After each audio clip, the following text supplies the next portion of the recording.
Welcome to the Barcelona Podcast, episode 96, Unmissable Opinions brought to you by the most influential voices in the FC Barcelona community. Thanks again for tuning in. You can tap in your app or check out the show notes if you're looking online to subscribe to the show. You can follow us on social media as well. On Twitter, at the Barcelona Pod, at HiltonD13 for me. We're also on Instagram, and there's a closed Facebook group, tbpod.link/group. Today we've got a very special show for you where it doesn't matter if you're listening to this the day it comes out or maybe you're listening a year in the future. Now, the end of the show has changed a little bit, but by and large, this is one of the things that and Frances and I, we talked about. We've wanted to do this for a long time, and while Frances is still away, my co-host for today is actually a French speaker, Mike Miller, and we're doing this almost in honor of France's win at the World Cup and the 4 players that Barcelona currently have on their roster. So we're going to be breaking down, no La Grande Pregunta, no La Ronda. We're just going to be having a long-form discussion about France's connection with FC Barcelona. And Mike, thanks so much for joining the show. And we won't be speaking much French, but you're going to be helping me throughout the day with pronunciations and making sure that I don't offend all of our French listeners. Hey Dan, thank you very much for having me. Bonjour les amis. That means hello, friends.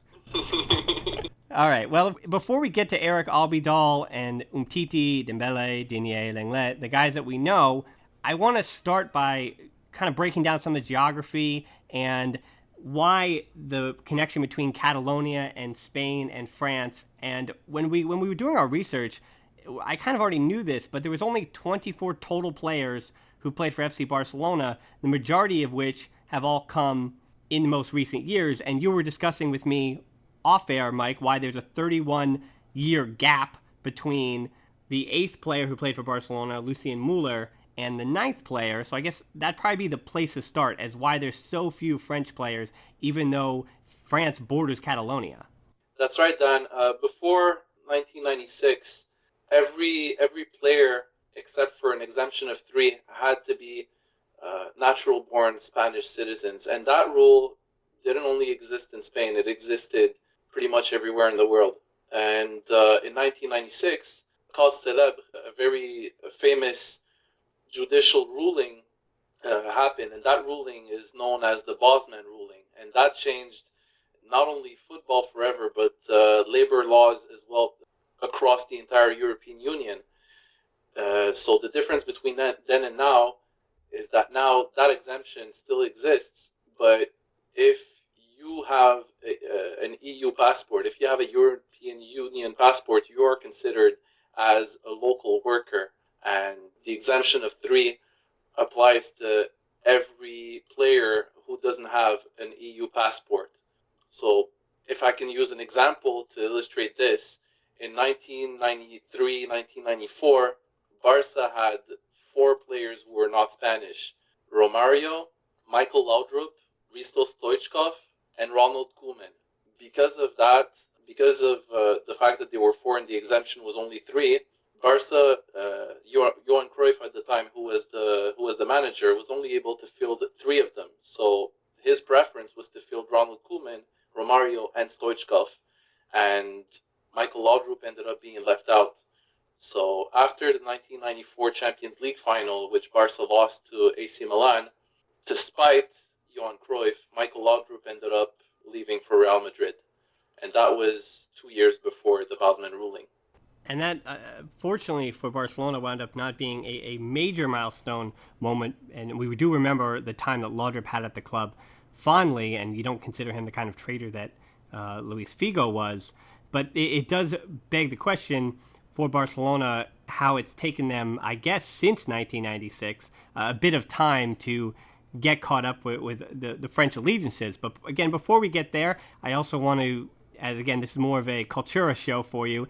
There is a Catalan part of France where rugby is actually the most popular sport. And Mike, I'll let you say the 3 names of the 3 major, not major cities, but the 3 cities, towns, or larger regions in the Catalan part of France where they do speak Catalan, but due to the king years and years ago, in the same way that the dictatorship in Spain outlawed the Catalan language in use, the French king did the exact same thing. So the Catalan language, even more so in Catalonia, was really repressed. And it's an odd thing that rugby has become the most popular sport in that region. But as we said, there aren't a lot. You don't get a lot of footballers coming out of that particular region that would still identify as Catalan or play for the Catalonian national team. So these three cities are Serres, Perpignan, and Prades. And as we said, it is a rugby center through and through, and the same reason why it's a rugby center, and it's kind of transitioned us to the very first player that played for FC Barcelona from France, and that was Rene Victor Fenouiller, from 1902 to 1903, which, if you remember, was the time, obviously, of Gamper and the first stars of the club. And this was a time when so much of footballing clubs that were popping up were founded by students and players that were coming from different regions or again, visiting for family for a large amount of time or continuing their studies in certain places. And he's no exception. He came as almost as an extended student and stayed for a while, stayed for the year, and then that was it. So for a lot of these early players, when things, again, weren't as established and wages, if you will, we could have a whole show about how players were paid going back to the turn of the 20th century.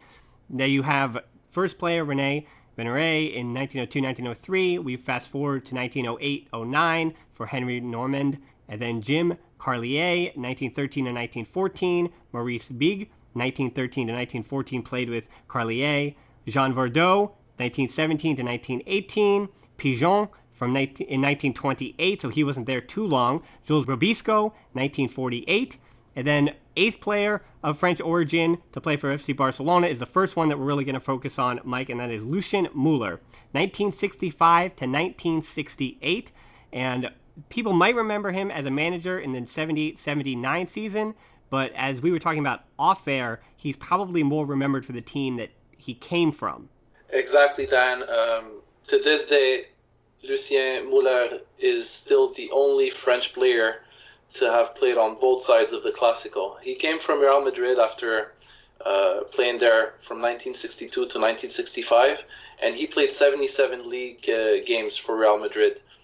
After that, he came to Barcelona and stayed with FC Barcelona from 65 to 68, and he played 68 league games for FC Barcelona as a midfielder. And then with the 1966 World Cup, the one that was won by England, he did not make an appearance at the World Cup, but he was on the squad, and that was a time when, for French football, and how many think pieces can you read about in the last 2 or 3 weeks, that French football really did see a desolate period where they were missing a lot of World Cups. So 1966 was one of those rare times in those decades that they did make an appearance. And again, while he wasn't there, he is a guy that is remembered as a Barcelona player. He frequented, and he is still alive today in his 80s, but he did frequent a lot of those alumni games that you see now Ronaldinho popping up a lot at and those kind of players. But Muller is remembered as a Barcelona player, even though, oddly enough, he made less appearances for Barcelona than he did for Real Madrid. And as we had talked about before,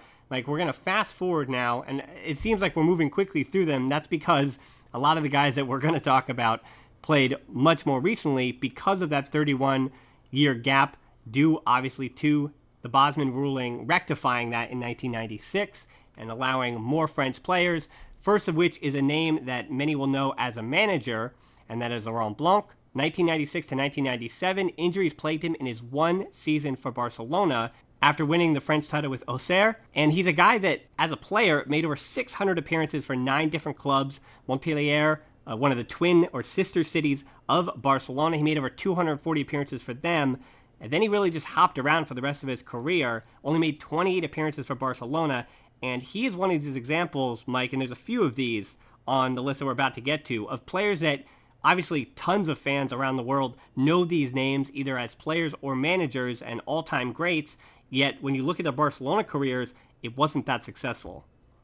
Exactly, Dan. And as we continue down the list, we're going to see a few more names that were part of that 1998 French team, which won the World Cup. Laurent Blanc is one of them.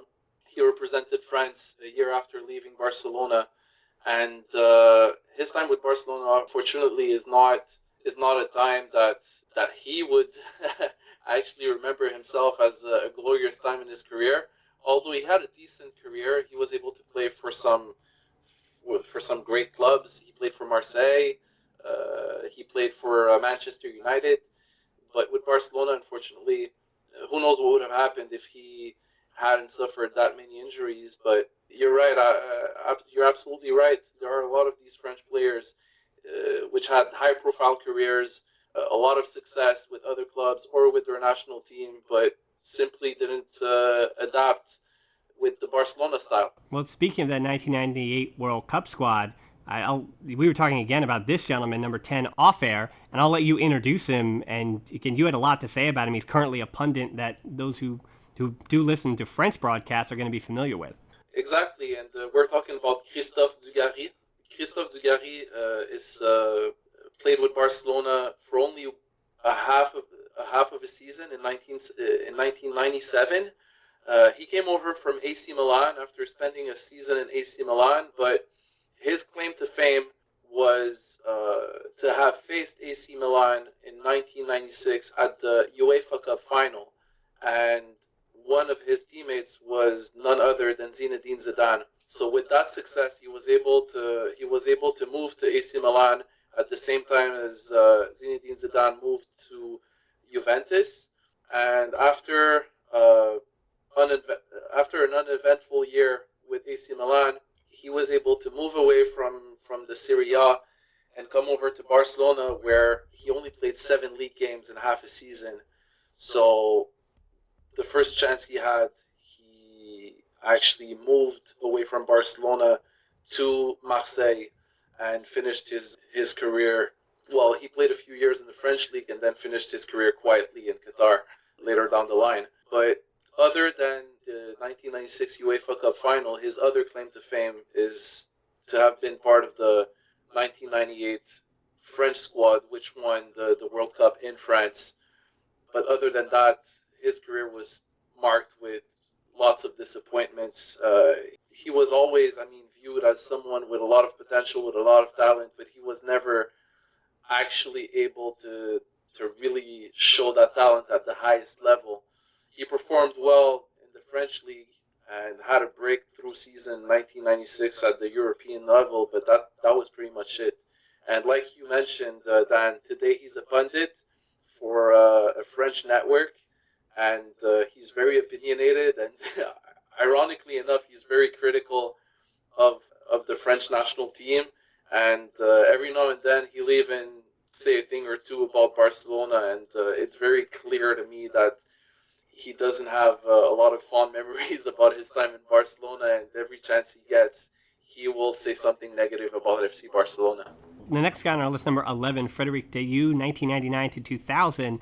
Most Barcelona fans won't even remember him. He barely made any appearances after joining Barcelona, winning the French title in the French League Cup with RC Lens in one of their glorious eras, right at the turn of the century. Then he joined PSG after just one season, and he's almost the opposite example, where he wasn't a high-profile guy, and Barcelona took a flyer on him because he was part of this French winning squad, and it just didn't work out.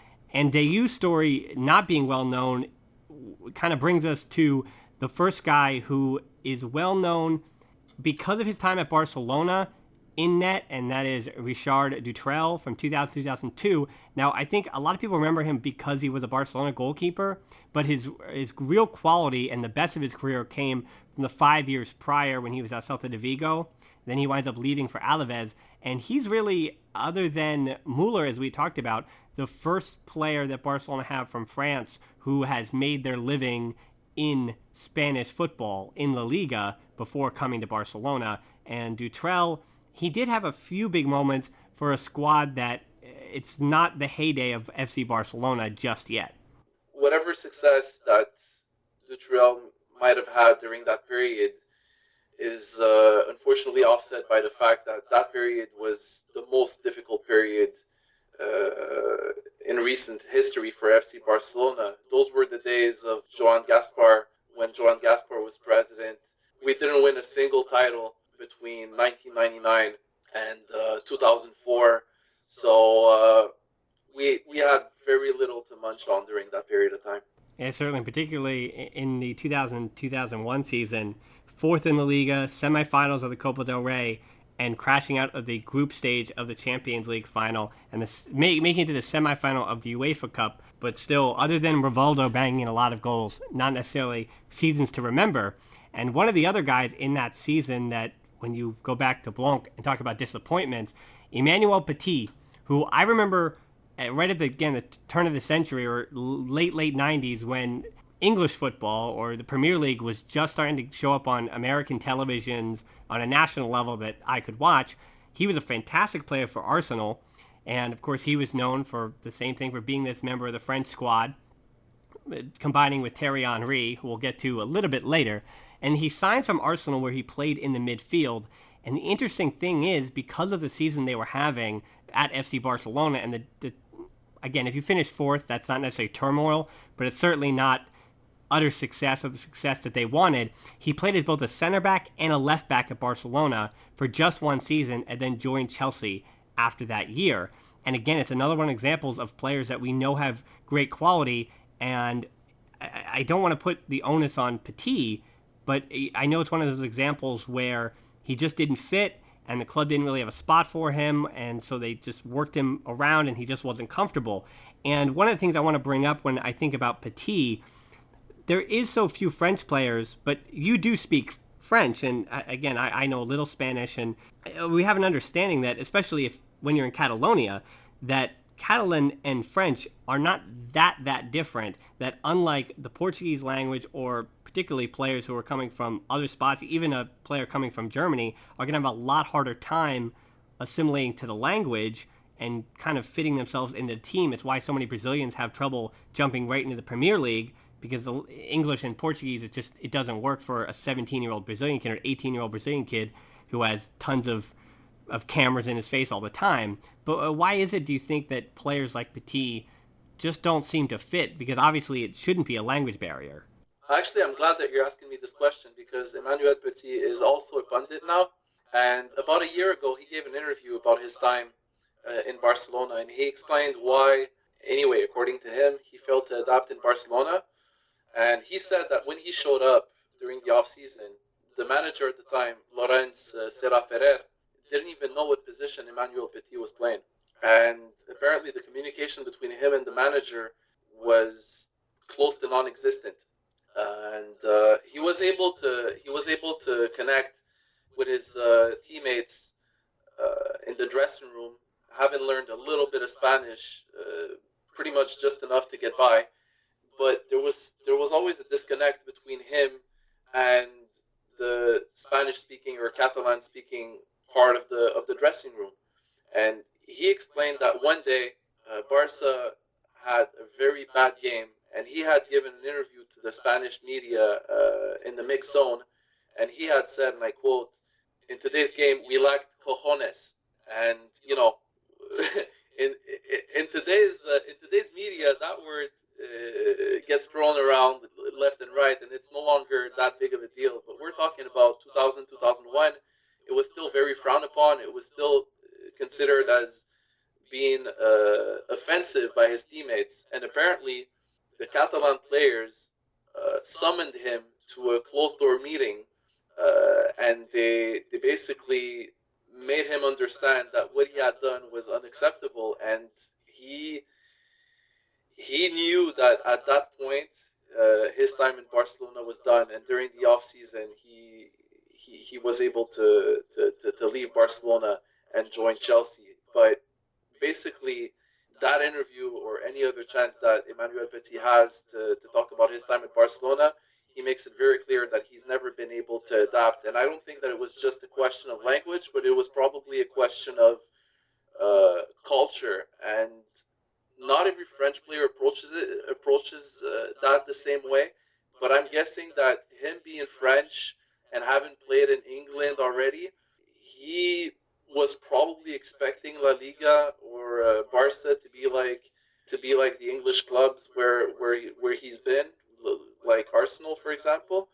But when he showed up at the Barcelona training camp and the Barcelona locker room and the media, the culture over there, it was completely different from anything he had ever experienced previously, and he was never really able to make himself at home in Catalonia. Yeah, those are all great points you make.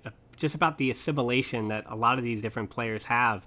And you do talk about the different eras in the media, and it's funny because as you were saying that, I'm just thinking that Joey Barton has said 100 words worse than that before breakfast every day, and especially in obviously the age of social media and Twitter, that there was just an air of civility that a lot of these players had to have behind closed doors. And one of those players that was well respected, at least in the locker room, was Philip Christenval from 2001 to 2003, joined from AS Monaco, only played 32 games before signing for Marseille.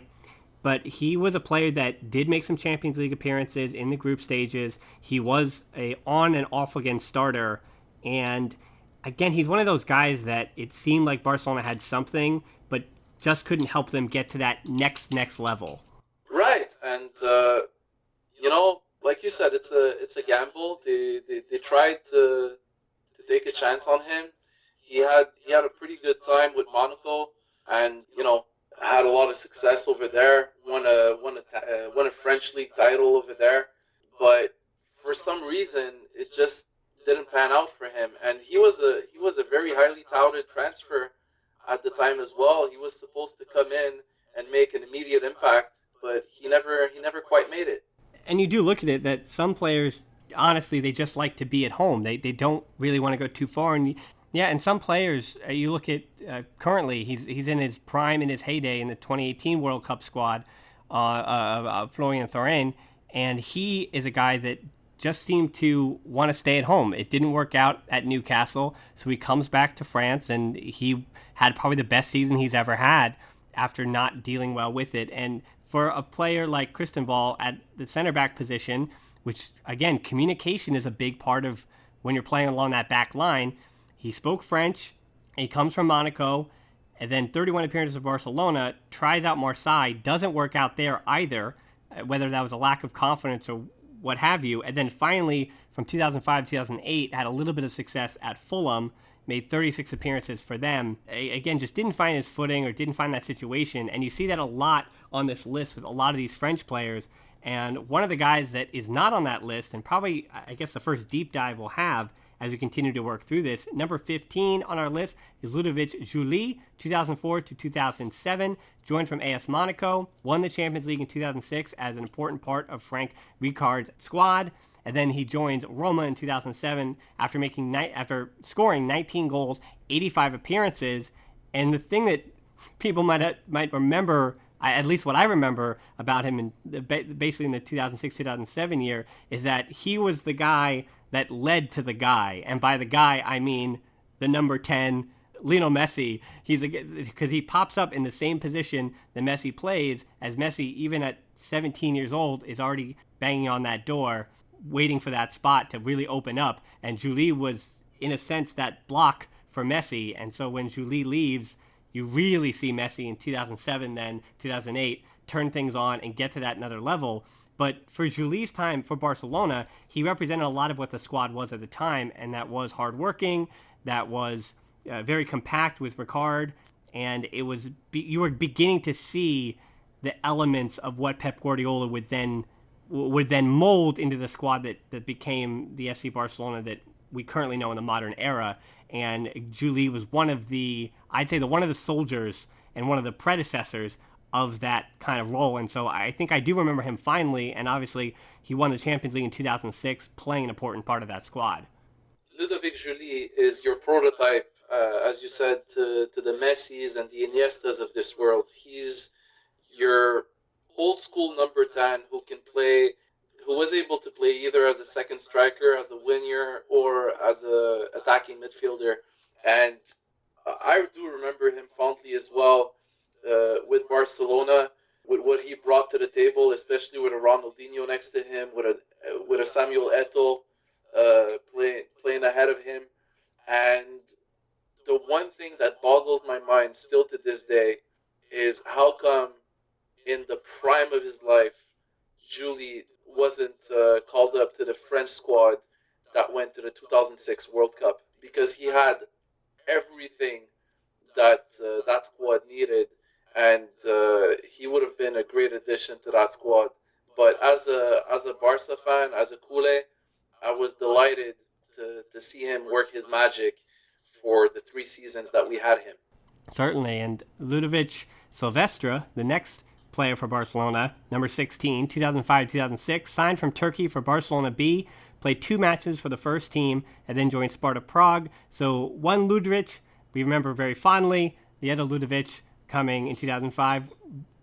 Not to say we don't remember at all, but we don't really remember at all. And I would say that 95% of Kool-Aids, if you asked them who that was, they couldn't tell you not only where he came from or who he played for or anything like that. But the next guy, unlike Silvestre, 2006 to 2008, Lilian Thuram, which is another guy like Blanc, who we talked about, who is an absolute legend, coming in, playing his whole career in Italy at the strength of his powers, joins from Juventus, wins just the Spanish Super Cup in 2006, and that's all that Thuram really helped bring to the club.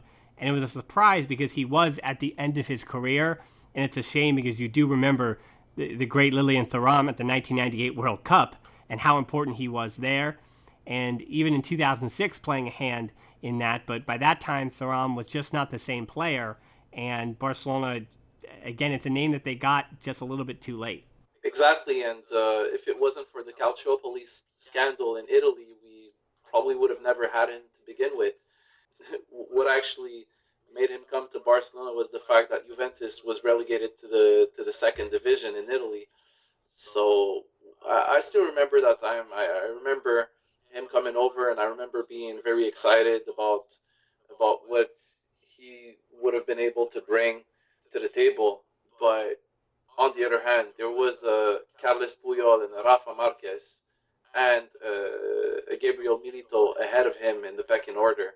And at that point in his career, the hill was just too steep for him to climb. So in hindsight, I don't know if at that point of his career he would have been able to do better than what he did. But it was certainly, if I may say so, it was certainly a sexy signing at the time. It was a huge name from a legendary 1998 World Cup winning squad coming over to Barcelona. The hype was amazing, but he just couldn't deliver. And after his 2 years in Barcelona, he unfortunately had to retire. Well, speaking of a player gotten in the height of his career, the next guy on the list, again, if not for Messi and Iniesta, my favorite player, I've said it on the pod before, Thierry Henry, 2007 to 2010, signed from Arsenal. And it's not like he was on the downward of his career, but at Arsenal, he was always the number one guy. He was always the focus, and he probably had lost half a step by the time he was at Barcelona from just all the minutes and goals and time he had been on the pitch for Arsenal, playing in the difficult physical Premier League. And Thierry Henry comes in and takes a back seat, does one of the humblest things that you could. And I've always heard an argument that if Thierry Henry didn't take a back seat in the way he did to Messi and to Samuel Eto'o on the forward line, at least, if he hadn't done that, he probably would have won Ballon d'Or. But because he decided to just be a cog in that system, they win the Champions League title in 2009. And for me, I have nothing but fond memories of Thierry Henry at Barcelona. And of course, he comes to the States, so I could see him in 2010, joins the New York Red Bulls, and he's still a pundit on English TV. Obviously, he just quit that to become a manager after being an assistant coach with Belgium at the World Cup. And so Thierry Henry has always been in the spotlight. He's always been at the forefront of our minds, and yet he does it with grace. He does it with dignity. And we're even telling me off air that if I spoke French, I might find a way to like Thierry Henry even more. That's right. And just recently, I was able to listen to an amazing interview that Thierry Henry had given in French. I don't know if there's an English version of that interview or a subtitled version of that interview, but basically Thierry Henry was saying that at 30 years old, under Pep Guardiola, he felt like he had learned how to play football all over again. And because of his willingness to improve his game and his humility, he was humble enough to listen to a manager who not that long ago was a footballer himself, pretty much around the same time as Henry himself. So he was able to learn new tricks, traits that will follow him well into his manager's career. And you're talking about how he was able to take a back seat and reinvent himself, and that led to a Champions League title. He was humble enough to leave in 2010 when he could have been part of the ride one more year and added more titles to his name. But that's the one thing about Henry that is admirable, is that he always knows exactly the right time to make a career decision.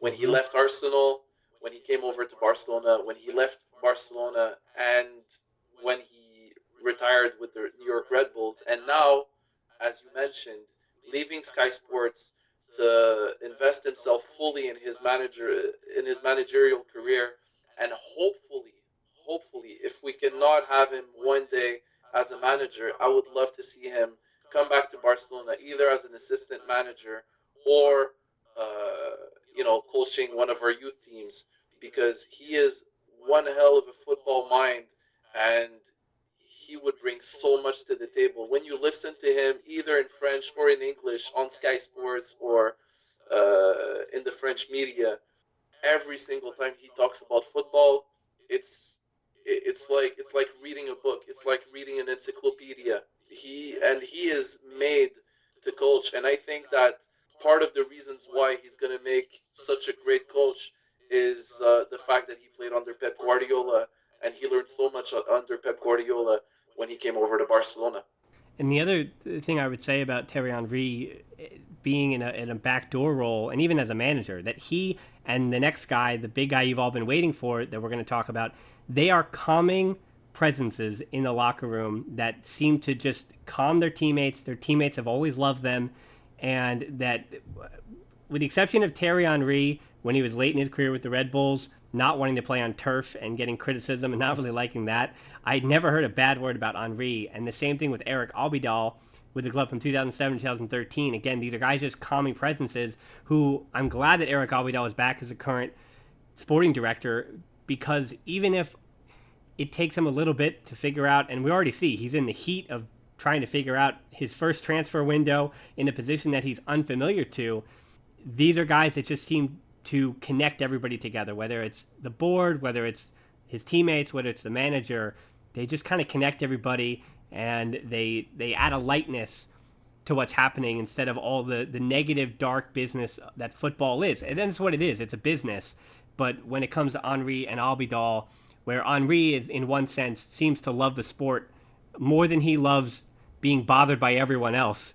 He's just so focused on the sport. And Abidal really does give off that similar air.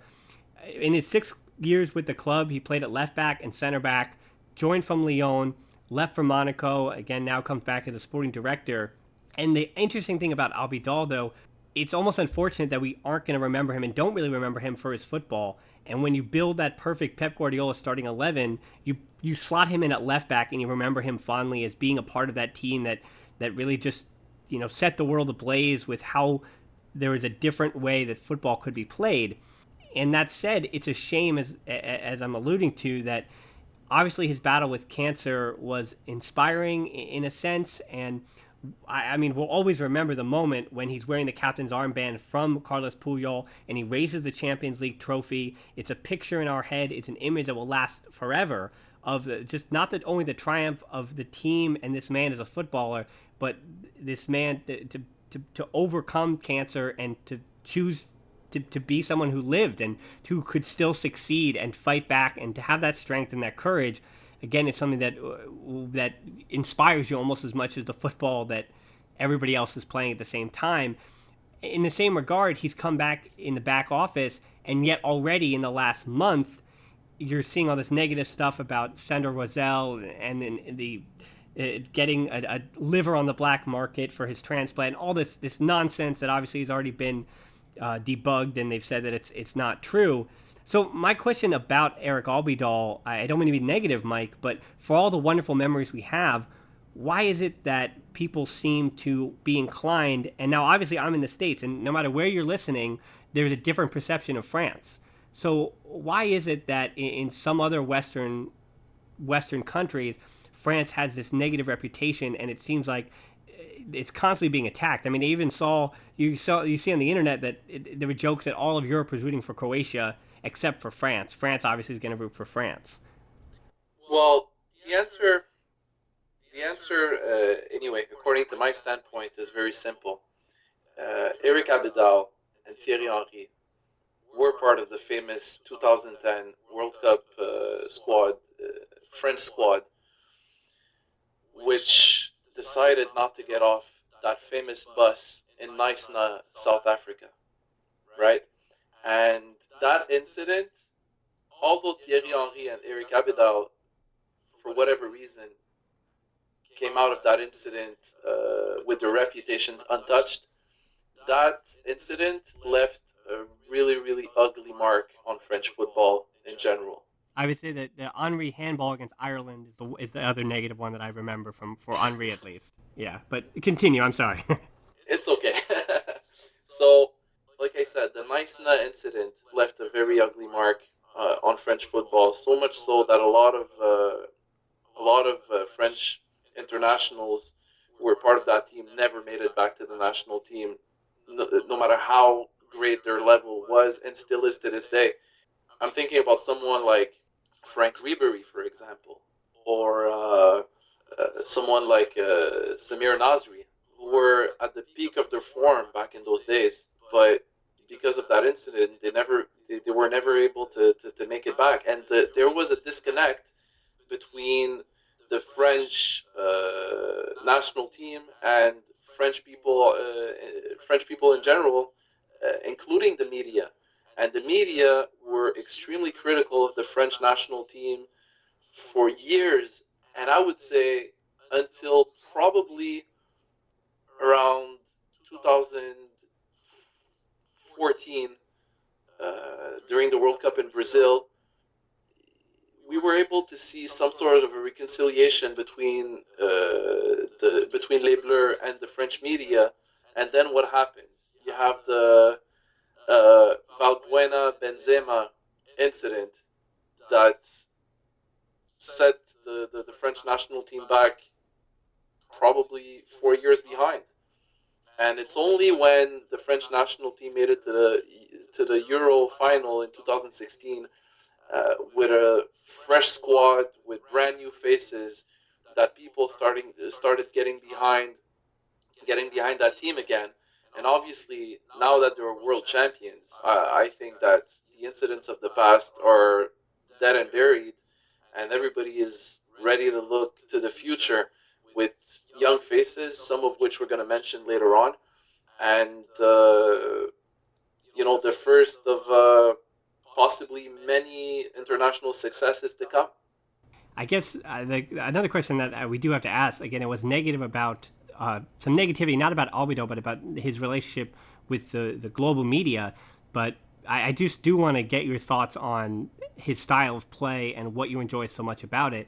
I mean, for me, it was just that he is a different player than Jordi Alba. He was a fantastic athlete. He did have speed, but he didn't seem to have that extra burner gear. But he was so stable, and in baseball, the term is a five-tool player, and that's what Abidal seemed to me to be able to do. He could do anything that you asked of him at a superior level. And he might not have had one talent that was better than any of his teammates, but he could do everything. He was important on set pieces as a big body. He had enough speed. He could mark one-on-one. He would get up that wing and be in that space that the 4-3-3 system needs him to be in. He could deputize as center back. He really could do everything for me. He was the first Swiss Army knife that we saw. He was one of the best Swiss Army knives, I guess I could say, that I've ever seen in world football. Yeah, and we were lucky enough to have more than one during that era. We also had Seydou Keita, we had Yaya Toure. That era was very rich with Swiss Army knives, much to our delight. But I don't like comparing players, especially players that had their primes in different era. But if I can compare Eric Abidal with Jordi Alba, I find Jordi Alba to be a lot more gifted offensively than Abidal was, but Abidal was certainly a better defender than Jordi Alba.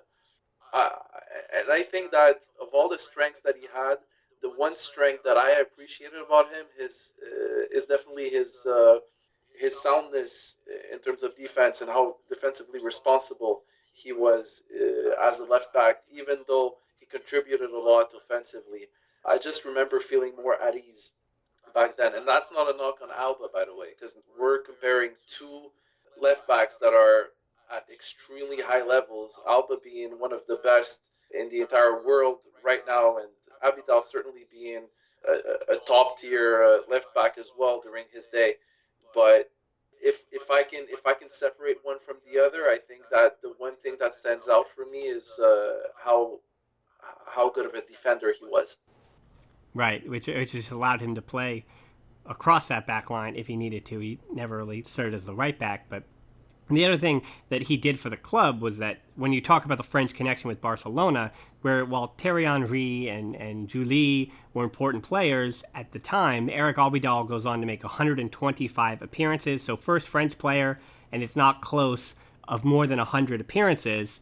And it winds up being, I think in the future, he'll be officially named a Barcelona legend, maybe after the time that he's a sporting director. But we move on to number 20 as we're getting close to wrapping this up. It's going a little longer than the normal pod, and we appreciate you listening and hope you're enjoying it, as I'll plug a few more of these kind of shows at the end. But number 20, nevertheless, is Jeremy Mathieu. 2014 to 2017, signs from Valencia. Much like Abidal, here's where the comparisons for him came in, where he was extremely fast. They say that in training he would be first or second or third in those races with Jordi Alba. He could play both center back and left back, but as we saw at Valencia even, he was already on the downturn of his career as he is now, playing with Sporting CP. And the Jeremy Mathieu transfer, not only was to add depth, but now to kind of bring in the four guys currently playing for the club. When they signed Clement Lenglet from Sevilla just a week ago, that was a similar kind of transfer where Mathieu was a guy who came in that wave with Andre Gomes and guys who played in La Liga that FC Barcelona got to watch, or the board watches regularly. They know exactly what they're going to get. They know that they can handle not only the Spanish language and the culture, but they can handle La Liga. And so Lenglet is, to me, a much younger, almost 8 to 10 years younger when he made the transfer, version of Jeremy Mathieu. And Lenglet's ceiling obviously is also higher. But for me, Mathieu, he didn't ever really catch on, but he had some good performances at the beginning, and unfortunately had some real howlers at the end of his career. And I do kind of remember having him as this 50-50 depth option that could do some good things, but certainly I never felt comfortable having him be the third center back. If you remember correctly, Dan, the summer of 2014, right after the World Cup, Mats Hummels was telling everyone at the German media how much he loved FC Barcelona and how much he would be honored to wear the Blaugrana colors. And we all thought that Mats Hummels was coming to replace Carles Puyol, who had retired not too long before. And we ended up signing Jeremy Mathieu and Thomas Vermaelen, and it boggled my mind. I didn't understand why. And Vermaelen ended up being injured, so it took a long time for us to see what he was able to give us. But in Mathieu's case, his first season wasn't all that bad. He even, although it's not really his job, he even scored in a Clásico the year that we won the treble. So the first year, I found him very serviceable. But after that, the 2 additional seasons, like you said, there were some howlers in there. And I remember some key games where I couldn't understand why he was fielded at all. And lo and behold, he had made mistakes that costed us some very important games, Liga and Champions League. So I'm not, let's just say that I'm not sad to have seen him go when he left. But there were some good and some bad moments. I still don't understand why we brought him in the first place. I know that there was a connection between Robert Fernandez and Valencia, which is why we had a lot of players coming over from Valencia. But yeah, he's not, although he's a treble winner, I don't think that Jeremy Mathieu will exactly be remembered in 10 or 20 or 30 years from now. So we'll wrap this up now. again, the four players, Umtiti, Digne, Dembele, Lenglet, as you normally listen to this podcast, those are names you hear quite often. And the importance of Umtiti in Digne when Dembele originally came to the squad was seen as an important thing. They really wanted to wrangle him in and make sure that he was getting assimilated not only to the city, but just was feeling comfortable and not dealing with the pressure and burden of his price tag. And, for all of that, Lucas Digne lacks in being Jordi Alba's backup when you take that jump down. If the help that Digne has gotten to assimilate Dembele, and if Dembele ever winds up realizing the potential that a lot of Kool-Aids know he has, I think that's actually one of the ways that I'll remember Digne. And now Lenglet is a different case. We're coming in most likely going to be the third center back, and again, he's only 23. We don't know what his future holds. I'm excited to see those four, but instead of those four that are currently in the club, again, the most we've ever had, they do represent this wave of French talent, and not just because of winning the World Cup. We saw, Mike, before France won the World Cup, there were a lot of jokes about how France, and I guess in the sense they did with his Germany as well, and Spain, but you could have 3 or 4 different French starting 11s who could all be starters on almost every other team at the World Cup. And we'll say the 23 that France didn't take was a team that could have made the quarterfinals or the semifinals of the World Cup. That's how deep in talent France currently is. Now, when you look at the academy at Barcelona and La Masia, that while the transfer ban has made the board very afraid of bringing basically any players from other countries in, and it makes them very tentative about being on FIFA's radar as they are at the moment. With France so close, though, I wouldn't be surprised, and I would be very happy to see if there wasn't more of an uptick in, as we know that obviously they have scouts in the Catalonia region and some all over Spain, particularly in the Mallorca region and Valencia, and so you do see a lot of different players. I mean, that's where Alvaro Ruiz was taken, and Mateo Mori, who I've mentioned in the past, the young right back for Juvenal A, came from Mallorca. And when you have scouts in those areas, I would like to see a few more young French players because they seem to have something working. And while the majority of the players for that French squad came from the greater Paris region, and again, we get into those subplots of immigration and how that's affecting the global France, it seems like France has not only a confidence in developing talent at the moment, but you seem to have an uptick in talent as well.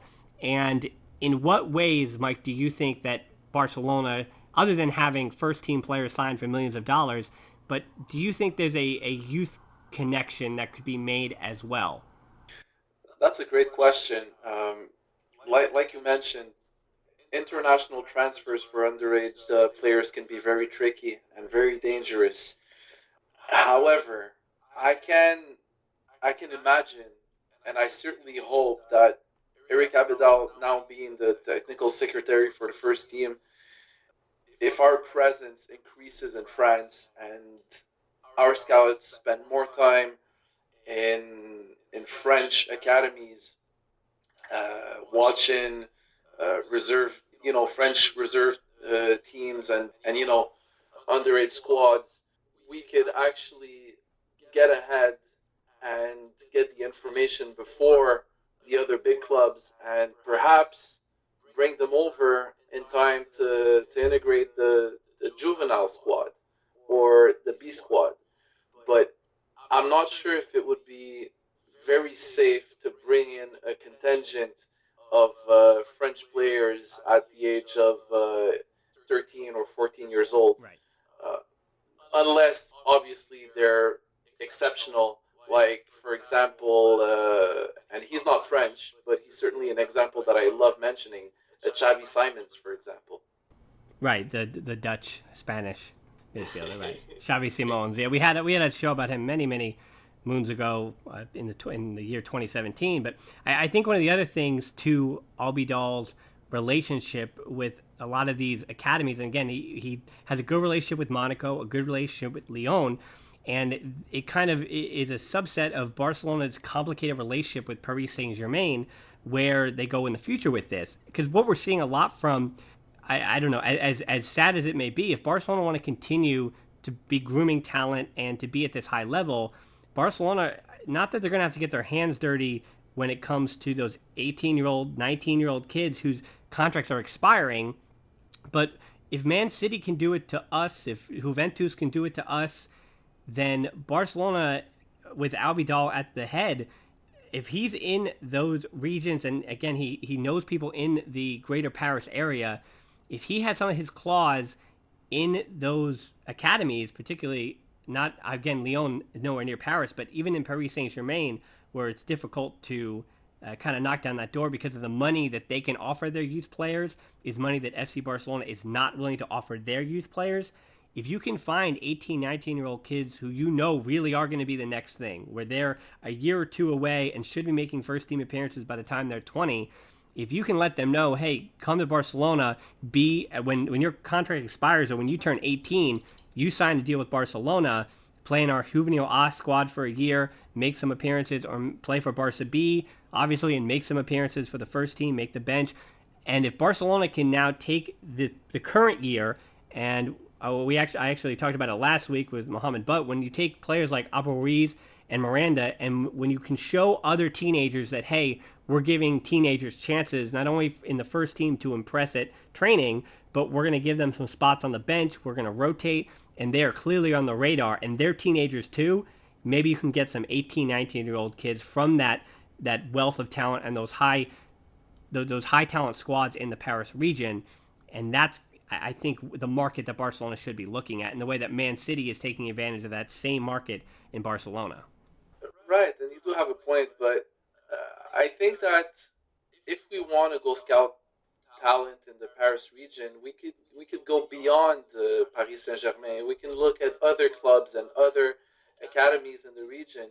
You know how Manchester City is now having a very close relationship with Girona, loaning a lot of players to Girona, and Girona itself being owned by the City Football Group. We could establish a relationship with a club in the Paris region, and the first one that comes to my mind is a French second division club with a extremely effective academy, and that club is called Le Havre.